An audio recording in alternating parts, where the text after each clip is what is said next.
Well, let's turn to the war in Ukraine because the United Nations has said the country is breaking international law in the way it prosecutes people accused of collaborating with Russia. Since the full-scale war, there have been roughly 1,800 convictions, ranging from leaking military secrets to simply justifying the invasion online. Our BBC Ukraine correspondent James Waterhouse reports from the east of the country. Collaboration hurts Ukraine. In the village of Hrozar last year, two local men tipped off the Russians about the funeral of a Ukrainian soldier. The invaders then hit it with a missile, killing 59 people. MPs voted quickly to make collaboration a crime in 2022 with Russia's full-scale invasion to prevent tragedies like these.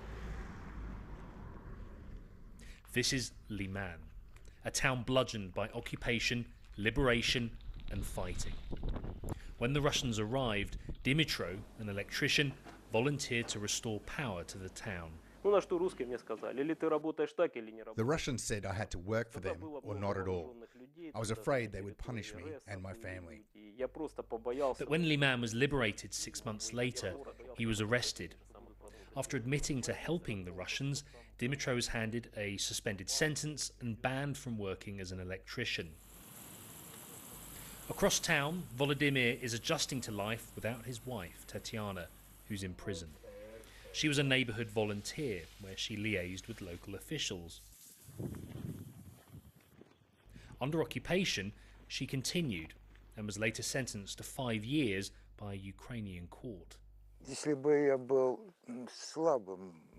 If I were weak, I would burst into tears, he tells me.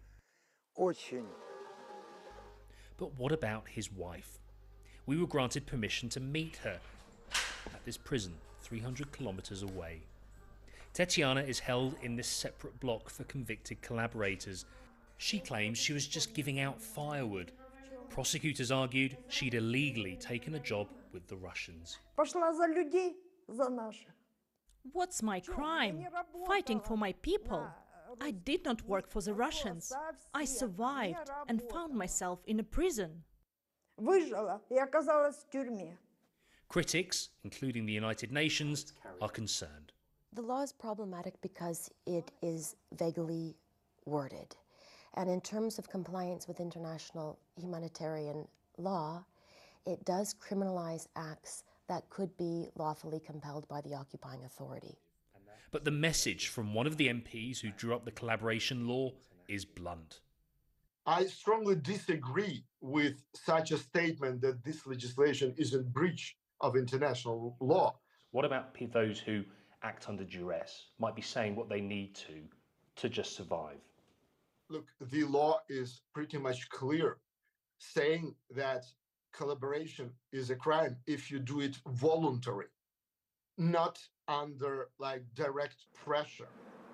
For now, this collaboration law is seen as necessary for tough justice, if it means Ukraine can be free of Russia's grasp. James Waterhouse, BBC News, Liman.